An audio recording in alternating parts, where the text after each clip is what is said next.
ओवैसी साहब भारत के अनमोल रत्न हैं, इसलिए कि इतना तमाम सांसद में एक वैसे ही सांसद हैं जिनको उनको सांसद रत्न से नवाजा जाता है। ये सौभाग्य की बात है कि बैरिस्टर हैं और वो जब भी बात करते हैं बाबा साहब के संविधान को बनाई हुई बात ही पे चलते हैं। नमस्कार, मैं मोहम्मद नूर और आप देखना शुरू कर चुके हैं बिहार ई न्यूज। अभी हम शाहपुर कमाल के रघुनाथपुर में मौजूद है और हमारे साथ गोरेलाल यादव जी हैं। पिछली बार शाहपुर कमाल विधानसभा से AIMIM की तरफ से विधायक का चुनाव भी लड़े थे और ये AIM के जिला अध्यक्ष भी है। तो इनसे हम चर्चा करेंगे कि आज जो इन्होंने कार्यकर्ता की बैठक समारोह किया था तो ये इसका क्या मकसद था। तो सर, सबसे पहले स्वागत है आपका। आपके चैनल का भी स्वागत है, धन्यवाद है। तो सर, आज जो मीटिंग की है कार्यकर्ता मीटिंग, तो इसमें क्या उद्देश्य था? मेरा उद्देश्य है कि हमारा पार्टी बिहार में ज़्यादा से ज़्यादा सीट पर इस बार लड़ेंगे। MI जो है हम लोग मुस्तैदी से यहाँ भी लड़ाई करेंगे। हमारा पार्टी जो निर्णय करेगा, कैंडिडेट देगा, उनके साथ हम लोग रहेंगे, चढ़ बढ़ के भाग लेंगे और चुनाव इस बार यहाँ का बहुत अच्छा होगा, जो रिजल्ट भी अच्छा मिलेगा इस बार। तो शाहपुर कमाल विधानसभा में चारों तरफ चर्चा तेज है। अभी तो कैंडिडेट का डिक्लेयर हुआ नहीं कि किसको सीट मिलेगा शाहपुर कमाल विधानसभा से AIM का, लेकिन चारों तरफ चर्चा आप ही का। तो आप ही क्लियर कर दीजिए कि यहाँ से किसको सीट मिलने वाला है। नहीं, यहाँ से हमारा पार्टी का अभी तय नहीं हुआ है। यहाँ से पार्टी तय करेगा, उसके साथ हम रहेंगे। चाहे हमको कह देंगे तो हम लड़ेंगे, अगला कोई होंगे तो उनको लड़ाएंगे। हम पार्टी के साथ हैं, हम व्यक्ति नहीं हैं जो कि हम अपने मन से चलेंगे। क्या लगता है आपको कि ये जो यादव और मुस्लिम समीकरण चल रहा है यहाँ पर, पिछली बार भी आप चुनाव लड़े थे, दुर्भाग्यवश जीत नहीं पाए, तो क्या लगता है आने वाले चुनाव में क्या रहेगा? यादव मुस्लिम समीकरण या और भी लोग जुड़ेंगे, या आप लोग जो ज़मीन पर काम किए हैं वो कितने लोग साथ हैं? हमारे साथ कितने लोग हैं तो आप भी देख लिए हैं, और विधायक के साथ कितने लोग हैं वो आप भी जानते हैं। वो तो विधायक इसी में रहने वाला है। हम लोग सरजमीन से चले हैं, हमारा पार्टी मजबूत है, ईमानदार है, हम ईमानदारी के साथ लड़ेंगे और इस बार हमारी पार्टी यहाँ जीतेगी शाहपुर कमाल विधानसभा में। जी, लेकिन सबसे बड़ी चुनौती कौन है AIMM के लिए? यहाँ पर कौन सी ऐसी पार्टी है जिसको आप चुनौती के रूप में देखते हैं? काम का चुनौती है, कोई चुनौती नहीं है यहाँ, विकास चुनौती है, बस विकास चुनौती है। और ये जो जनसुराज अभी नई पार्टी आई है, तो इससे कितना खतरा मानते हैं? क्या लगता है आपको? इससे कोई खतरा नहीं। पैसा वाला पार्टी है, पैसा देकर कितना वोट खरीद सकता है, कोई खतरा नहीं है। इनके साथ कोई नहीं रहेगा, इनके साथ कोई नहीं रहेगा। कोई नहीं रहेगा। तो किसको पैसा, कहाँ से पैसा पैसा कहाँ से लाता है ये तो हम नहीं बता सकते हैं। पैसा वाला पार्टी है, हमें को तो पैसा देने के लिए आया था कि हमारे पार्टी में ज्वाइन कीजिए, लेकिन हमने कहा नहीं, हम पैसा पर नहीं चलते। हम गरीब का पार्टी हैं, गरीब के साथ हैं, गरीब के साथ ही रहेंगे। वोट मिले कि नहीं मिले, हम आपके साथ नहीं जाएंगे। तो हमारे साथ अभी जिला के युवा अध्यक्ष भी है असद आज़ाद, तो इनसे भी बात करेंगे। क्या लगता है आपको कि अगले चुनाव, इस चुनाव में AIMM का क्या रहेगा सफ़र? देखिए, हम लोगों ने तैयारी शुरू कर दिया आज के दिन से ही।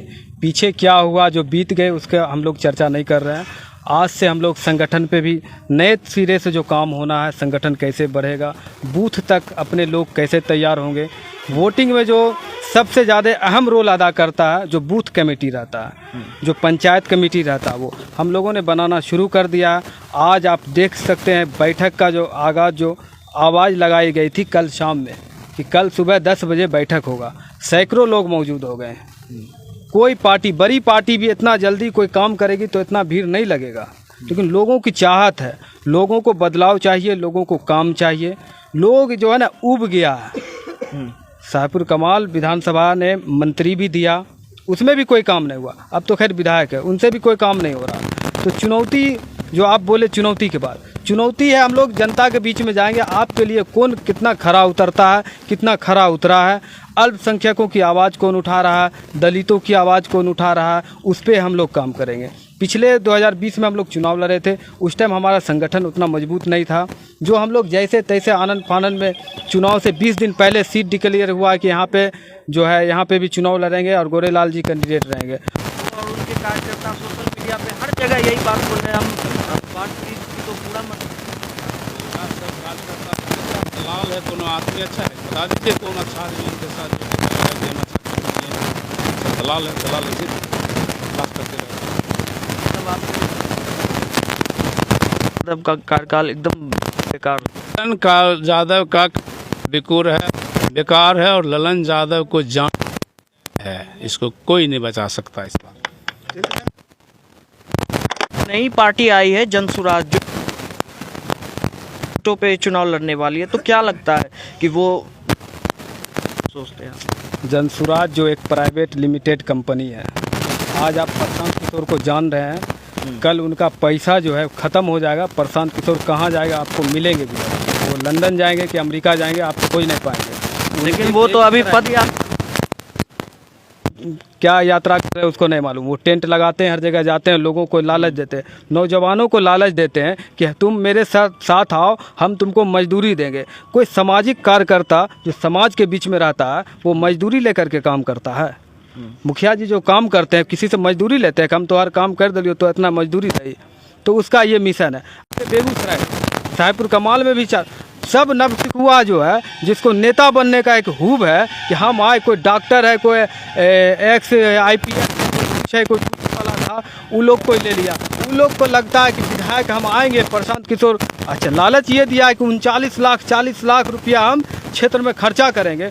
अरे कितना कम वक्त वाला बात बोल रहा है। अगर तुमको 40 लाख खर्च करके किसी को विधायक बना रहे हो, तुम बोलते हो कि बिहार से जाता है मजदूर गुजरात खटने के लिए, तो तुम वो पैसा का क्यों नहीं तुम फैक्ट्री डाल रहे हो बिहार में, जिससे बिहार के नौजवानों को रोजगार मिलेगा। तुम तो ऐसे उड़ा रहे हो, किसी को भोज खिला रहे हो, किसी को पटना बुलाते हो तो उसका ये करते हो, थोड़ी बदलेगा। ऐसे कैसे बिहार बदलेगा? किसी मोटरसाइकिल का लालच दे रहे हो, नौजवान लड़की लोग को मोबाइल का लालच दिया जा रहा है। लेकिन वो तो रोजगार की भी बात करते हैं कि बात करते हैं, कर नहीं रहे उस पर। जीतने के बाद 1 घंटे के अंदर शराब से मोदी जी भी बात किए 15 लाख देने का, तो मोदी जी दे दिए क्या?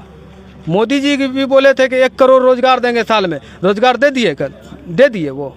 तो वो तो आप लोग जैसे पत्रकार जो है वो उनको हाईलाइट कर रहे हैं। ऐसा लगता है पत्रकार को भी पैसा कुछ मिल रहा है। प्रशांत किशोर का जिसका कोई चर्चा नहीं है उसका चर्चा आप लोग करते हैं, समाज के बीच में कोई चर्चा नहीं। आप देखे होंगे 2 अक्टूबर के दिन वहाँ जब महिला से पूछा गया कि आप किस लिए आए, उनको पता नहीं है, उनको वो तो कह रहे हैं कि हमको पैसा दे करके लाया आई कर।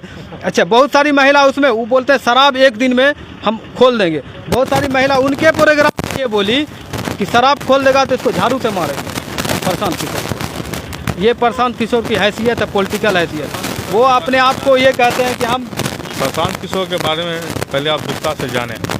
प्रशांत आप कुछ बताएं। जी मैं बता रहा हूँ आपको।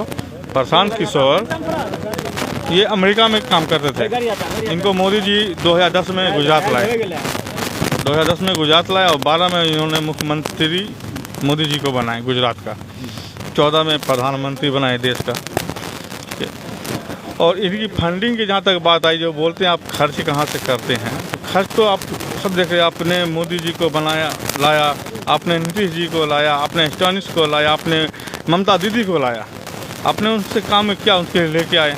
क्या लगता है कि AIMIM कितना सुधार करेगी? युवाओं पे कितना ध्यान पड़ेगा, एजुकेशन पे कितना ध्यान दिया जाएगा? क्या लगता है?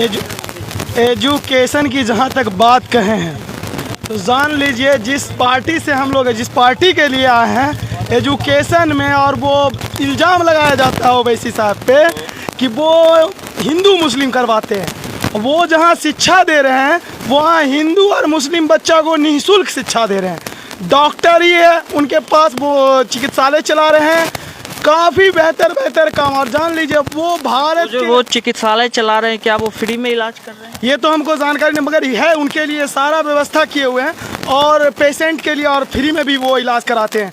उनका इदारा हमेशा खुला रहता है हर चीज़ के लिए। और जान लीजिए ओवैसी साहब भारत के अनमोल रतन हैं, इसलिए कि इतना तमाम सांसद में एक वैसे ही सांसद हैं जिनको उनको सांसद रतन से नवाजा जाता है।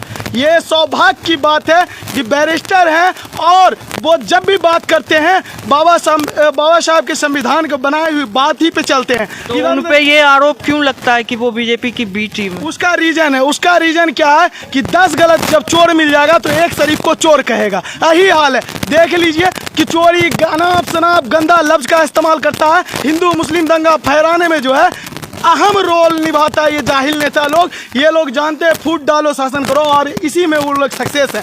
जानते हैं ओवैसी साहब किरदार के अच्छे हैं, अपने जो बात को बोलते हैं उस बात को कर गुजरते हैं, और वो एक शरीफ, ईमानदार और देशभक्त नेता है, जिसके कारण उसको सब चाहता है कि मुस्लिम, और जान लीजिए हम लोग मुस्लिम का खास करके, मुस्लिम दलित का नेता नहीं है, दलित का कहीं ना कहीं है भी तो मुस्लिम का नेता नहीं है, क्योंकि जानता है कि अगर भारत में कोई दबा कुचला है तो वो मुस्लिम है, और मुस्लिम को दबाने के लिए जब वो चाहते हैं कि मुस्लिम को अब उठाया जाए, इस दलदल से निकाला जाए, तब जाके वो क्या करते हैं जानते हैं, उस पे आरोप लगाते हैं, आरोप पे, मगर एक बार भी साबित नहीं कर पाए, जिसके कारण उनको FIR दर्ज नहीं हुआ। और हर कौम में, हर धर्म में दल्ला का कमी नहीं है, हर पार्टी में बेईमानों और चोरों की कमी नहीं है। तो आरोप किस पे लगाएगा भाई? आरोप तो एक अच्छा इंसान पे लगाएगा, क्योंकि ये दलित दबे कुचले और एक जो साक्षर दर कमी है हमारे भारत में, जब वो उठाने की बात करते हैं तो इन पे आरोप लगाया जाता है।